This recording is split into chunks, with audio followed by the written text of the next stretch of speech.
Welcome to my channel. Subscribe, listen and enjoy my stories every day. They say the cracks in a foundation are invisible until you step on them. For me, it started innocently, like any other day. Lisa and I had been married for 10 years. Our life seemed picture perfect, a charming suburban house, shared laughs over wine and movies, and a rhythm to our days that felt secure. But perhaps that's the thing about rhythms, they can lull you into a false sense of permanence. It was a Thursday evening when she first mentioned the work trip. We were at the dinner table, the soft glow of the chandelier casting warm light on her face. She twirled her spaghetti absent-mindedly, her tone casual. "Big client coming up," she said. "My team's been chosen to pitch them. If this goes well, it could be huge for us." She smiled, her excitement contagious. I smiled back, proud of her ambition. "That's great. Where's the trip?" "Orlando," she replied, a flicker of something crossing her face, a hesitation I dismissed. "Just 3 days. Friday to Sunday. I'll be back before you even notice I'm gone." And I didn't notice. At least, not at first. Lisa returned from the trip glowing, talking about networking, late nights preparing slides, and the inevitable client schmoozing. She even brought back souvenirs, a cheesy Orlando magnet for the fridge and a shot glass for my collection. There was no reason to doubt her. But looking back, there was something almost too polished about her enthusiasm, as if she'd rehearsed it. Life went on. I immersed myself in work, our routines continuing uninterrupted. But 3 weeks later, a Saturday evening changed everything. We were heading out for dinner with friends, and I'd realized I'd left my phone charger in her car. She tossed me her keys while she finished getting ready. As I opened the glove compartment, my fingers brushed against a folded receipt. Curiosity piqued, I glanced at it. A hotel suite. Not just any hotel suite, a high-end room booked for 2 nights at a luxury resort in Orlando. The dates matched her work trip. My chest tightened. Why would her company pay for this kind of accommodation? The question sat in my throat, unanswered. I walked back inside, the receipt folded neatly in my pocket. She was in the bedroom, smoothing down her dress. "Everything okay?" she asked, glancing at me in the mirror. "Yeah," I said, forcing a smile. "Just grabbing my charger." Dinner that night was a blur. Our friends chatted about promotions, upcoming vacations, and house projects, while I sat there distracted. A gnawing feeling had taken hold, and no amount of small talk could dislodge it. By the time we got home, I knew I needed answers. Lisa went to bed early, citing a headache. I stayed up, pacing the living room, replaying the last few weeks in my mind. The hotel receipt felt like a lead weight in my pocket. Finally, I pulled out her laptop. She rarely logged out of her email, and tonight was no exception. The first few messages were harmless, work updates, group threads about presentations, office gossip. Then I saw it. An email chain titled "This Weekend." My heart raced as I clicked it open. The sender was someone named Nick. The exchanges were casual at first, talking about logistics for the trip. But as I scrolled further back, the tone shifted. Phrases like, "Can't wait to see you again," and, "This time, let's skip the pretense," leapt off the screen. They were blatant, intimate, and left no room for doubt. I sat there, staring at the screen, my mind spinning. The woman I'd trusted, the one I'd built my life with, was cheating on me. The weight of it was suffocating. I closed the laptop and sat in the dark for hours, unable to move. By morning, I'd resolved not to confront her immediately. I needed more information, a fuller picture. Confronting her in a blind rage wouldn't help, it would only give her a chance to deny or twist the truth. I needed facts, and I needed time. Over the next few weeks, I played the role of the oblivious husband. I laughed at her jokes, asked about her day, and kissed her goodnight like nothing had changed. But behind the scenes, I started digging. I checked her emails, monitored her phone records, and even went through her travel itinerary for the supposed work trip. Every piece of evidence painted the same picture: her affair wasn't a one-time fling. It was calculated, deliberate, and ongoing. What stung the most wasn't just the betrayal, it was the ease with which she lied to my face. The person I thought I knew, the partner I had loved and trusted, was a stranger. And yet, I stayed silent, letting the knowledge fester, knowing that when I finally confronted her, it wouldn't just be words. I was planning my next move. The night of the confrontation came sooner than I expected. Lisa and I were sitting on the couch watching a movie. She laughed at a scene, her head resting on my shoulder. I stared at her, wondering how someone could act so normal, so unaffected, while living a double life. As the credits rolled, I turned to her. "Lisa," I said, my voice steady. "We need to talk." She sat up, her brow furrowing. "What's wrong?" I pulled the hotel receipt from my pocket and set it on the coffee table between us. Her face paled. "Explain this," I said. For the first time in weeks, I saw the mask slip. Her confidence wavered, and for a moment, I thought she might tell the truth. But instead, she reached for the receipt, her hands trembling. "Mark, it's not what it looks like." I leaned back, crossing my arms. "Then tell me what it is." Her excuses came in waves, each one more transparent than the last. "It was for work. Nick is just a colleague. We shared expenses to save the company money." Her words tumbled over each other, desperate and unconvincing. I let her ramble, my silence making her more nervous. Finally, I stood up, towering over her. "Stop lying." She broke down, tears streaming down her face as she admitted to the affair. "It was a mistake," she sobbed. "I didn't mean for it to happen." I wanted to yell, to scream at her for the months of deceit. But instead, I simply walked out of the room, leaving her there, her guilt palpable. My mind was already racing ahead. This wasn't going to end with apologies or promises. She had torn apart the life we'd built, and now I was going to make her face the consequences. The days after Lisa's confession were a blur of emotions: rage, betrayal, and a hollow sadness that settled deep in my chest. She apologized constantly, filling the house with desperate pleas for forgiveness. "It didn't mean anything," she'd say, or "I was lonely, and it just happened." But her excuses did little to mend the gaping wound she'd inflicted. I played my part well.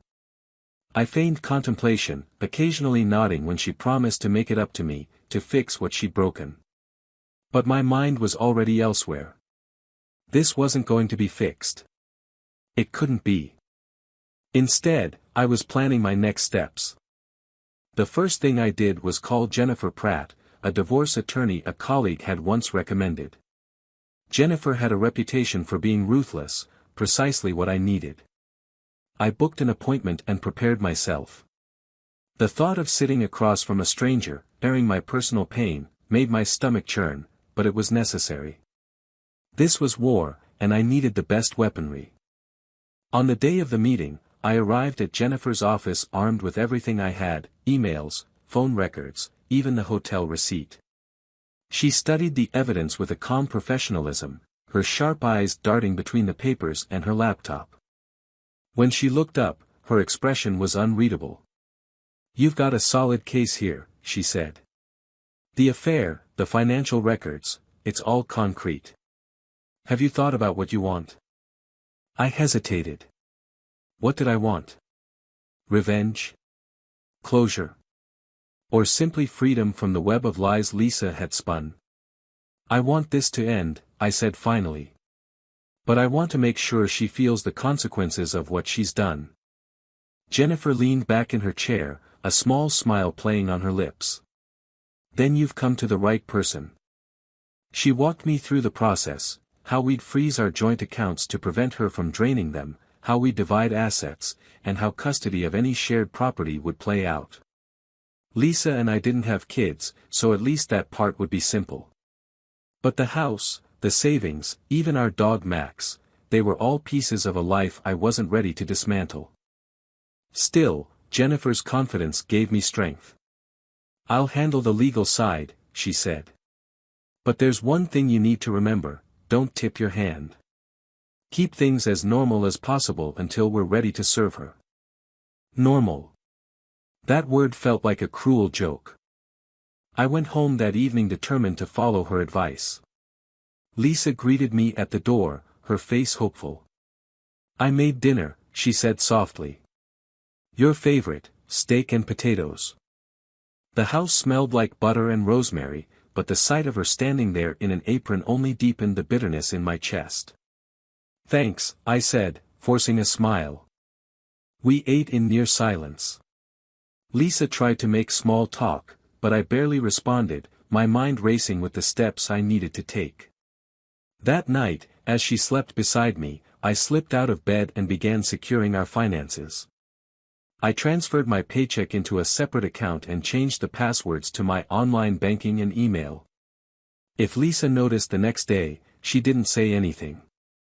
The hardest part was pretending things were fine when every fiber of my being wanted to confront her again, to scream at her for the betrayal.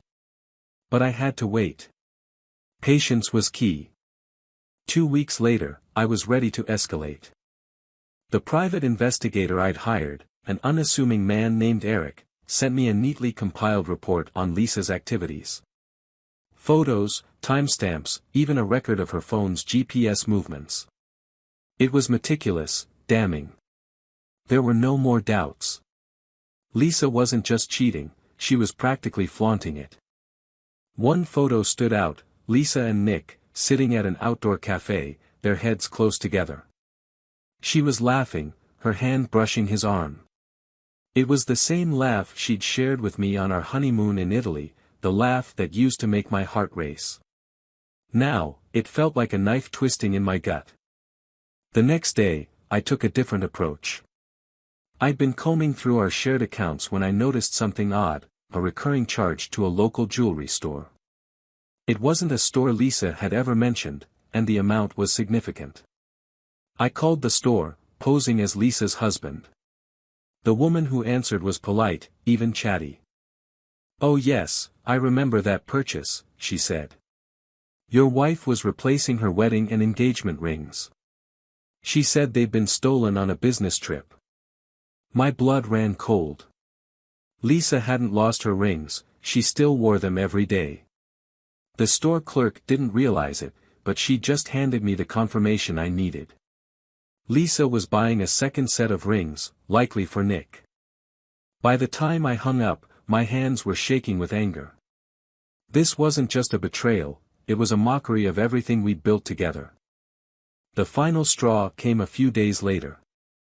Lisa had been unusually affectionate, trying to win me back with little gestures, surprise coffee deliveries at work, love notes slipped into my briefcase. It was all meaningless. She didn't realize that her attempts at reconciliation only highlighted the depth of her deceit.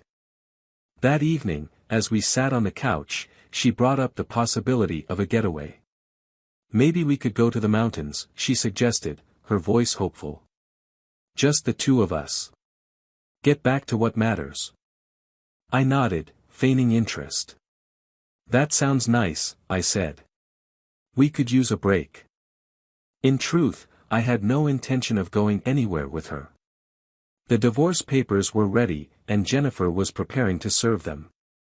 My patience had reached its limit, and soon, Lisa would know exactly how much damage she'd caused. The night before the papers were delivered, I sat alone in the living room, sipping a glass of scotch. Max lay at my feet, his soft snores the only sound in the house. I thought about the years Lisa and I had shared, the laughter, the arguments, the quiet moments of contentment. It had all been a lie, or at least, it felt like one now. But as painful as it was, I knew I was doing the right thing. Lisa had made her choices, and now it was my turn to make mine. Tomorrow, the life we'd built together would come crashing down, and there would be no going back. I drained my glass, the amber liquid burning my throat, and stared into the darkness. Revenge wasn't sweet, it was bitter, sharp, and cold. But it was necessary.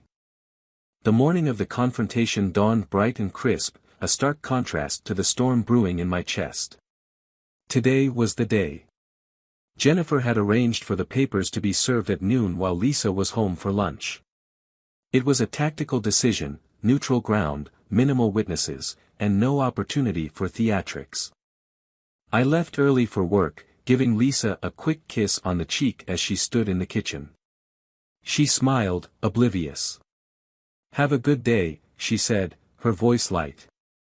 "You too," I replied, suppressing the venom I wanted to spit. At the office, I tried to focus on the tasks at hand, but my mind was a whirlwind. I replayed the scenarios over and over, her reaction, the fallout, the inevitable chaos that would follow.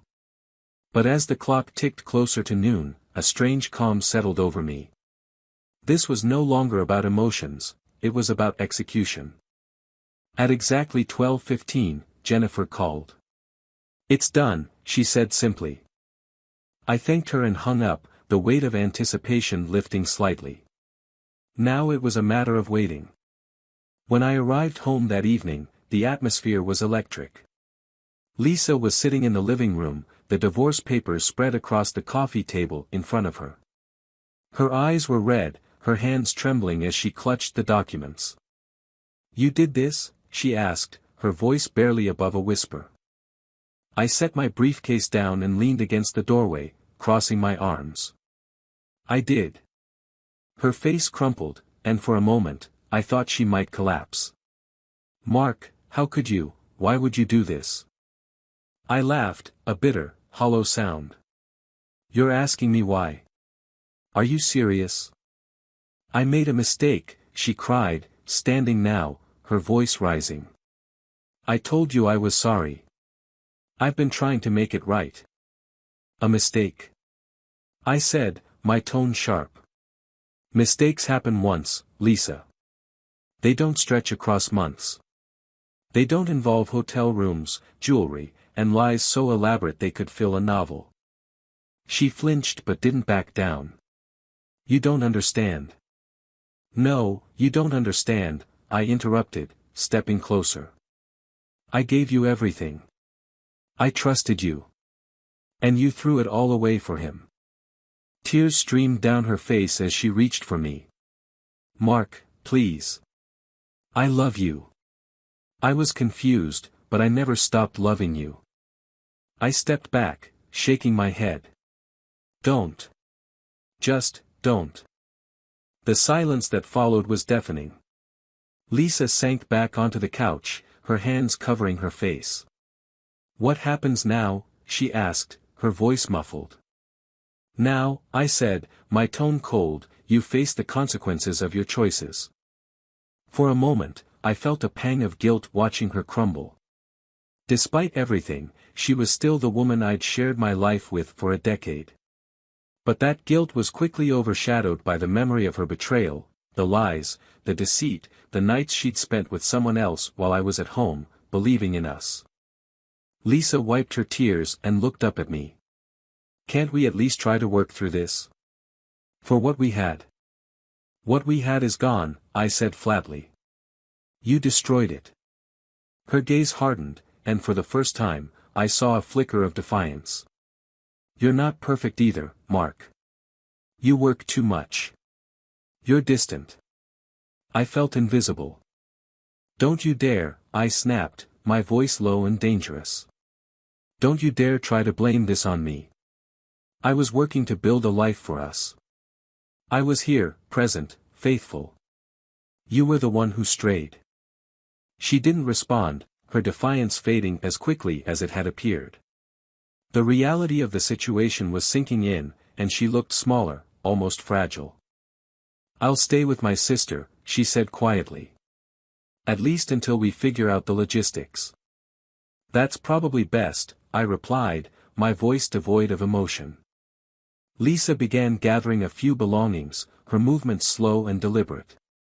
I watched her, the woman I'd once adored, now a stranger in every sense of the word. When she finally stood by the door, a suitcase in hand, she turned to me. "For what it's worth, I am sorry," she said, her voice breaking. I didn't respond. I couldn't. The door clicked shut behind her, and I stood there, the silence of the house enveloping me. Max padded over, his tail wagging hesitantly.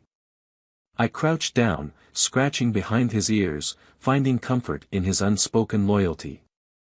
"Just you and me now, buddy," I murmured. That night, I poured myself a glass of scotch and sat in the quiet living room. The divorce papers were still on the coffee table, a stark reminder of the day's events. My phone buzzed, a text from Jennifer. "Smooth delivery. Let me know if she tries anything." I set the phone down without replying. Jennifer was thorough, and I trusted her to handle whatever came next. For the first time in weeks, I allowed myself to breathe. The worst was over, or so I thought. But in the back of my mind, I knew that Lisa wasn't going to go down without a fight.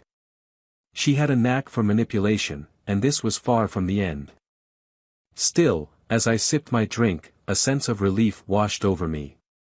The confrontation was behind me, and I'd stood my ground. Lisa might have shattered our life together, but I wouldn't let her take everything. I had started the process of rebuilding, one piece at a time. The days after Lisa moved out were surprisingly quiet. Too quiet. For years, my life had revolved around the rhythm of our marriage, the good, the bad, and the now unmistakably ugly. But now that she was gone, the silence felt alien. I filled it with work, evening runs, and late nights spent restoring my old project car in the garage.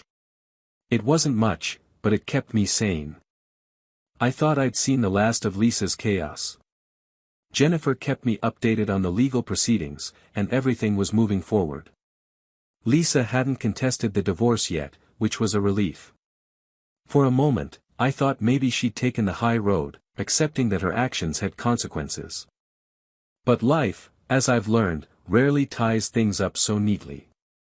One Friday evening, I was sitting in the living room, Max snoozing at my feet, when the doorbell rang.